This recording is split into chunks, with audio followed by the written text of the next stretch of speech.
En Carles Capdevila és un periodista compromès, lliure i amb molt sentit de l'humor. Ha estat director, fundador del diari Ara.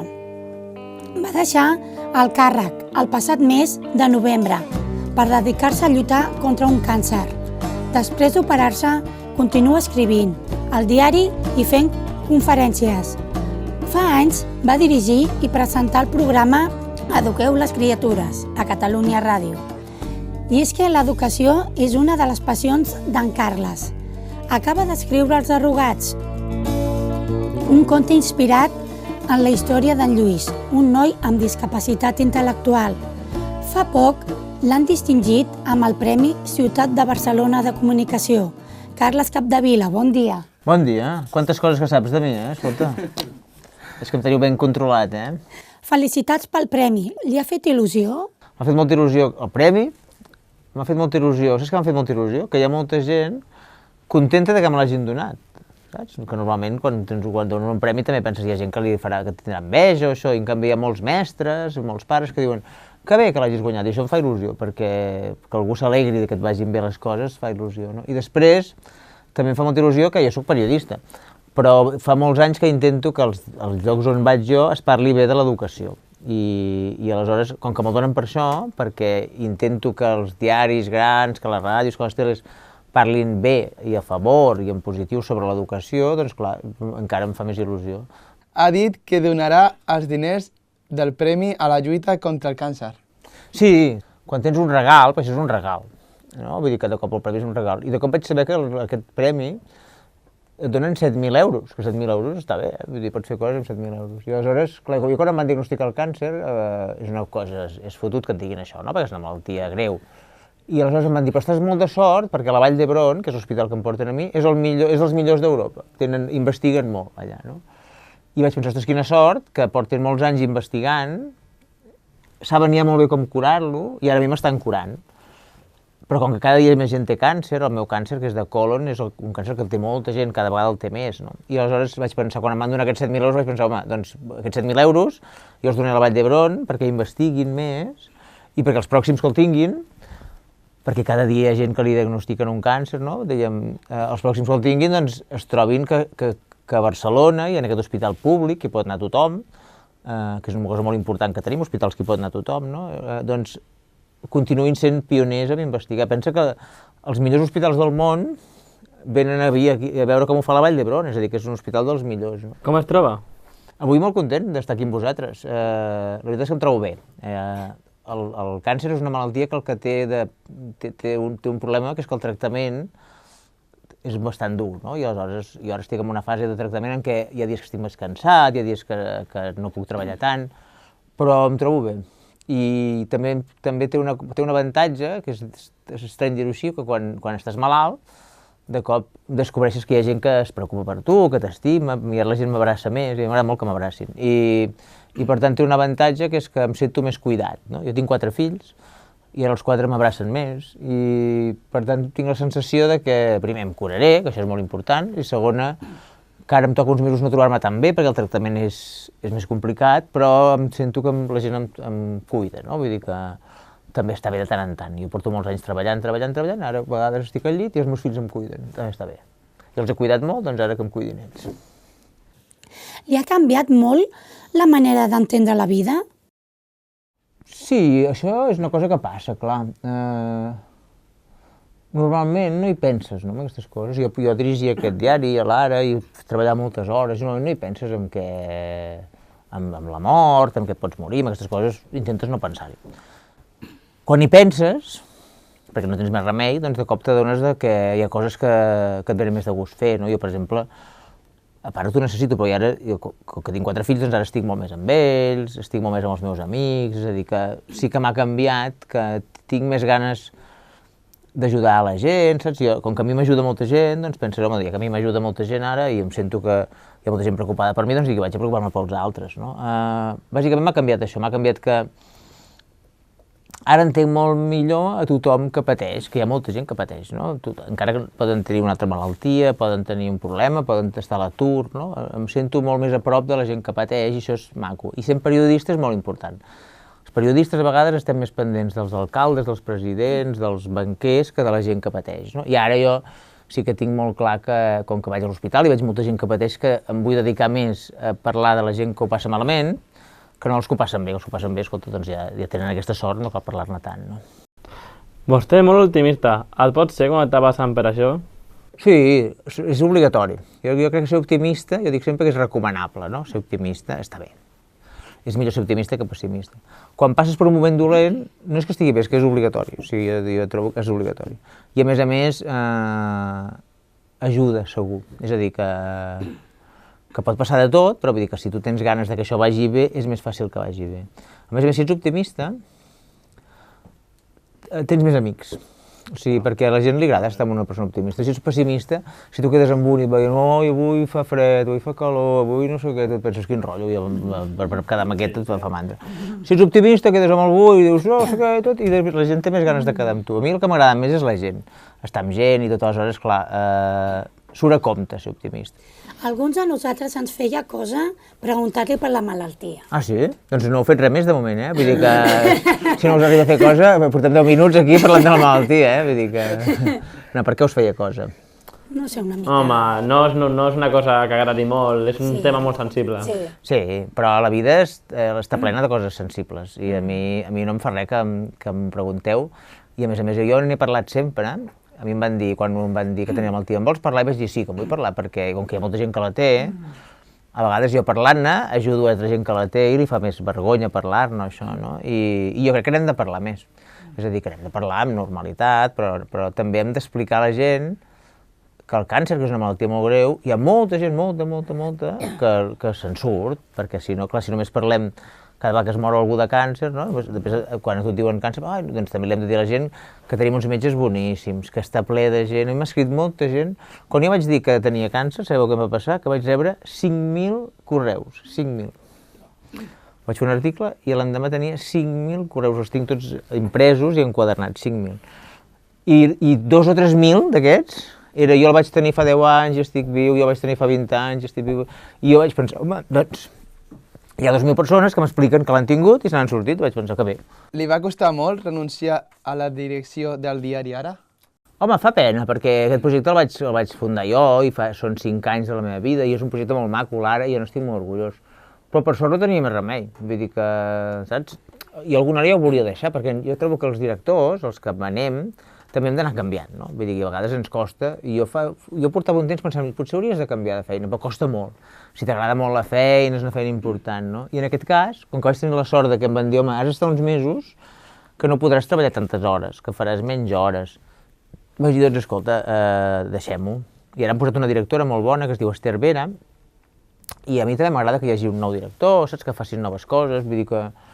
I per sort jo tinc molta feina, no només a curar-me, sinó que faig moltes conferències, faig llibres, vull dir que tinc moltes coses a fer.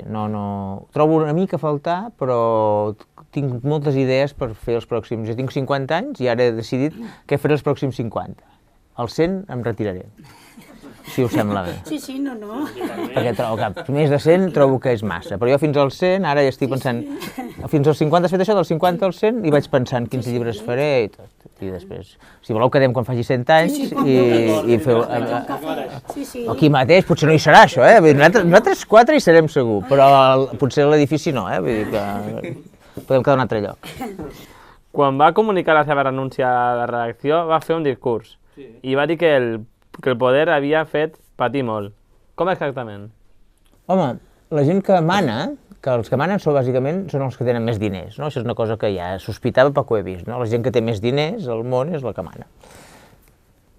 I no sempre són els millors en tot, però tenen molts diners, no? Aleshores, quan tu dirigeixes un diari, tu fas una feina que és explicar coses que a la gent a vegades no li agrada que expliquis, no? Han fet coses lletges i aleshores el director és el que cada dia rep molta gent que vol sortir al diari i gent que no vol sortir. Els que volen sortir perquè parlis bé d'ells, no? I a vegades no poden sortir i s'enfaden. Els que no volen que parlis malament d'ells i parles malament d'ells s'enfaden, no? Per tant, un director de diari i de qualsevol altra cosa cada dia rep moltes bronques, saps? I és una feina que a mi en aquest sentit no m'agradava gaire. També penso que als diaris és molt important, i a les teles i a les ràdios, que puguem dir el que passa de veritat. I quan veus gent que no vol que diguem el que passa, et sap greu, diguem, no? I quan aquesta gent et pot intentar-ho, això, doncs et sap greu. Jo molts dies estava molt trist de la feina, no? Pensava, ostres, m'agrada molt el diari, l'ara és molt xulo, l'heu vist alguna vegada, l'ara és un diari xulo. Però el que jo em toca fer no m'acaba d'agradar, no? I per això, aprofitant que ho havia de deixar, i com que vaig decidir que no volia tenir mai més relació, jo aquests pròxims 50 anys no vull ser director de res més, ja he dirigit un diari. I vull ser periodista, i escriure, i fer llibres, i conferències, i això. Aleshores vaig pensar, com que ja no els veuràs més, tota aquesta gent, et fan quedar en despatxos allà tancats perquè no ho senti ningú, saps? I vaig pensar, deixa'm els hi direm, vaig gravar un vídeo, dic, ja no us vull veure més, ja no cal que quedem en aquests despatxos foscos. A mi m'agrada molt quedar al carrer, que hi hagi sol, que faci sol i amb claror del dia, no? I aquesta gent que s'ha d'amagar per dir coses no m'agrada, no? Vull dir que... I per això vaig quedar content. A vegades també a la vida has de dir el que penses i has de desfogar-te, no? I aquell dia tenia necessitat de desfogar-me i ho vaig fer.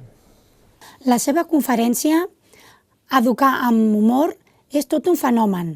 Per què creu que ha tingut tant èxit? Clar, hi ha una cosa que és molt difícil, això del YouTube, això dels vídeos, és molt raro, això, perquè comença a córrer, la gent s'ho passa pels grups de WhatsApp i això, i porta 1.600.000 visites. Ahir em van escriure d'Argentina que volen que vagi a fer això a Argentina. Jo no he estat mai a Argentina, em van dir, vols venir? Vaig dir sí. No? Si et conviden a Argentina, tu no hi aniries? I tant. És un país ben maco, vaig dir, doncs sí, sí. Si m'ho paguen més. Home, no ho deia, però suposo que m'ho pagaran. Ara els diré, posava... Home, si deia conviden. Jo vaig entendre que si diu conviden, jo crec que sí. Doncs em va dir, el convidem a venir a fer 4 xerrades a Argentina. I li va bé, dic, perfecte, dic, ara m'estic curant, ara no puc perquè he d'anar molt a l'hospital, però quan em deixin lliure, que serà d'aquí 2 mesos o 3, dic, doncs parlem-ne. Buscaré un mes que sigui bo, perquè allà l'hivern és al revés que nosaltres, no? I per tant estic mirant per anar a fer-ho. Doncs no ho saps ben bé, no saps ben bé com és que de cop a Argentina ara miren aquest vídeo d'un tio jo soc d'Hostalets de Balanyà, d'Osona, i penso, uns argentins també en el meu vídeo, no ho sé ben bé. L'únic que sé és que a la gent li fa molt riure, cosa que està bé, i que molta gent diu que els ajuda, perquè a vegades els pares o mares estan molt preocupats, i surt un tio allà, jo explico 4 coses sobre ser pare, més o menys divertides, i riuen, i quan acaben tenen més ganes d'estar amb el seu fill, no els hi fa tanta por al nen, no? Diguem, penso, ho troben més divertit. I si sobre vaig a Argentina, imagina't, vull dir que no em queixaré, no? Vostè diu que per educar els fills són necessaris 5 sentits. Quin és el més important i per què? A mi el que m'agrada més és el sentit de l'humor, que és el que explico més, no? El sentit de l'humor vol dir que fins i tot quan em passen coses dolentes, te n'has de saber riure, no? Jo fins i tot de la meva malaltia començo a fer-ne bromes, no? A vegades de coses que em passen, això, no? O coses que em passen a l'hospital, perquè trobo que està bé, no? En riure-te'n. Quan te n'enrius d'una cosa, et cures una mica, no? Saps? Si tu estàs molt preocupat per una cosa i ets capaç d'enriure-te'n, és molt important. Però també defenso molt en aquestes conferències el sentit comú, que el sentit comú vol dir és fer les coses que s'han de fer, el que ja saps que toca fer, saps? Perquè els pares d'avui a vegades llegim moltes coses, molts llibres sobre com educar els fills i ens descuidem de mirar-los als ulls, d'estar saps? De disfrutar-los, no? O els hi volem fer moltes coses, moltes, perquè hi ha fills pobres, hi ha nens que els portem a l'escola, després fan dansa, després fan teatre, després fan piano, i pobres acaben a les 9 de la nit rebentats, no? I doncs has d'entendre que un fill també s'ha de poder avorrir, ha de poder estar una estona a casa sol, si els avis doncs ha de poder parlar amb els avis, saps? Ha de poder jugar sol, ha de poder fer alguna trapelleria, és que els nens ara, pobres, els tenim molt vigilats, no? Doncs han de poder... Ara hi ha parcs infantils que posa prohibit jugar a pilota. Dic, home, no pot ser jugar a pilota. Perquè... I diu, perquè trenquen vidres. Bueno, doncs que si ets un nen i no pots trencar un vidre, ja pleguem. Vull dir que, clar, l'única gràcia de ser nen és que de tant en tant trenques un vidre i els pares el paguen i no passa res, ets un nen. Clar, si els nens ara els hi prohibim jugar a pilota perquè no trenquin un vidre, doncs clar, quan es divertiran, no? Doncs jo crec que hem de recuperar això, no? Aquest sentit comú de dir, a la vida hi ha coses que han de passar. Cada dia és més difícil educar els fills? Per mi sí, perquè cada dia en tinc més, clar, això no ho fa tothom, però nosaltres n'hem tingut més. I ara te n'enrius, no, que en tingui tants, no? Trobes que m'he equivocat, no? I sobretot que ara els estan fent grans. I quan es fan grans són una mica més difícils, Perquè fixa't que jo, els dos petits m'estimen molt, m'abracen, però els dos grans volen sortir fins tard. Jo els dic que no, s'enfaden, claven un cop de porta, criden, saps? Clar, que els teus fills quan comencen a tenir bigoti i ja criden i s'enfaden i claven cops de porta, es complica això, no? acaba d'escriure un conte que es titula Els arrugats. D'on surt la idea i per què l'ha escrit? Aquest conte, jo n'estic molt content, és un regal a la vida, perquè aquest conte ja ve fet, és una història de veritat. No? A mi em van dir, hi ha una associació que es diu ALBA, a Tàrrega, que fan tallers amb nois i noies amb discapacitats i fan tallers perquè treballin, diguem-ne, és una cosa que vosaltres coneixeu, no, aquesta, i aleshores un dels tallers és de fer neules. És un taller de fer neules, i les venen, són boníssimes. Les neules les has de fer d'una en una, no heu menjat de neules, no? Doncs les has de fer d'una en una i has d'enrotllar-les allà. Jo n'he fet i és difícil, no? I t'has de posar guants, perquè les cremes les fan d'una en una. I allà en aquest taller hi havia un noi que es diu Lluís, que és maquíssim. El Lluís és un noi que és sord, també és mut, no parla ni sent, no llegeix, i no saps ben bé què pensa, no, el Lluís, perquè és una persona molt especial, però que no tens molt clar quines coses entén i quines no. Aleshores el Lluís, que jo soc molt amic d'ell, ara ens hem fet molt amics, doncs el Lluís, les neules no li sortien, es posava nerviós i les arrugava. Les deixava allà, i feia una bola de la pasta de neula. Un dia les vam provar i vam veure que era més bona la pasta arrugada que la neula. Això ho he comprovat jo, i comproveu. I ara venen una cosa que es diu arrugats, que és, en lloc de fer la neula, agafes la pasta i fas així. Jo n'he fet. I aleshores em van dir, vols explicar aquesta història? I vaig dir, tant. I el conte es diu Els arrugats, i explica aquesta història, la història d'en Lluís. I té un missatge molt maco, que a mi m'agrada molt, que és que a vegades penses que aquesta neula tan perfecta és molt maca, no? I en canvi aquesta arrugada no m'agrada, i l'arrugada és més bona que l'altra, no? I el missatge que a mi m'agrada d'aquest llibre és que a vegades amb coses que quan les veus no semblen perfectes, no? Penses, això ha quedat un bunyol, no? Ha quedat nyap, pot ser més bona que això. I això passa molt amb les persones. A vegades una persona, pel que sigui, perquè no és prou guapa, perquè no és prou alt, perquè no és prou baix, perquè no hi sent, perquè no sé què, pensem, no sé què, i de cop descobreixes aquella persona que és fantàstica. I una altra que és més guapo i tot això, veus que no té cap interès, no? I aleshores, el missatge que hi ha aquí en aquest llibre és, mira, busca una mica més a dins de les persones, no et quedis només amb l'aparença. Tot i que tu abans m'has dit que jo era guapo, això m'ha agradat molt, però tot i això no et quedis amb l'aparença. No. M'ho has dit, ara no... Sí, no? Ara no ho retiris, eh? No. Todo está grabado. Està gravat tot. No, dic que jo crec que és molt important que no ens quedem només amb la imatge. I aleshores el Lluís va demostrar això, i ara els arrugats aquests es venen molt. A tot arreu, que les botigues demanen els arrugats. Proveu-ne un dia, són boníssims. I el conte explica això. Per tant, clar, és un conte que jo només havia d'explicar una cosa que ja havia passat. Creus que la societat valorarà prou les capacitats que tenim les persones amb discapacitat intel·lectual? No, jo crec que encara hi ha molta feina a fer. Jo crec que, primera, m'agrada molt també el llenguatge, no? Perquè abans parlaven de discapacitats o d'altres paraules més lletges, no? Ara dius persones amb alguna discapacitat. Tots tenim alguna discapacitat, tots nosaltres, tots. És a dir, tots sabem fer algunes coses i algunes no. I jo crec que hi ha molta feina a fer. Primer, la feina que fan a l'associació ALBA, que feu vosaltres ara fent aquest programa. És a dir, hi ha una feina primera que és que tothom tingui l'oportunitat de fer el que li vingui de gust a la vida, no? Que tothom pugui treballar, que tothom pugui tenir un lloc on aprendre i això, no? I això, per sort, hi ha moltes associacions que ho fan, però encara hi ha molta feina a fer. I després les persones ens costa molt entendre-ho, això. Encara ara, en el fons del fons, penses, ostres, jo tinc una cosina amb discapacitat, i penses, clar, no és el mateix, no és el mateix. I de cop jo, molta gent que conec, doncs dius, home, doncs, el que dèiem, grata una mica més, perquè aquesta persona és molt carinyosa, és molt espavilat amb això, sap fer això molt bé, no? O sigui, tots sabem fer algunes coses i algunes no. I també em fa enfadar una mica que amb les retallades i això, moltes associacions han patit retallades, jo crec que això no es pot fer. Diguem, és a dir, jo penso que amb la feinada que hi ha a fer, doncs amb el que està costant avançar i amb lo lluny que queda encara que totes les persones amb discapacitat trobin una bona feina, amb la dificultat que hi ha, enrere no podem anar-hi, perquè estem avançant però estem a meitat de camí, després enrere no podem anar-hi, vosaltres no ho heu de permetre, això no hem d'anar enrere, hem d'anar endavant, no? Moltíssimes gràcies per aquesta magnífica entrevista. Ah, sí? Està magnífica? Jo l'he trobat normal, però, bueno, si és magnífica em quedo encara més content. Moltes gràcies a vosaltres. A tu. Que vagi bé. Que fort! Un artista, Que fort, Raül, però soc ben igual, ostres. Soc clavat jo, una mica trist, però sempre tinc aquesta carota trista. Hosti, Raül, molt bé, La verdad que la he invitado siempre. Sí, sí. que no sap dibuixar.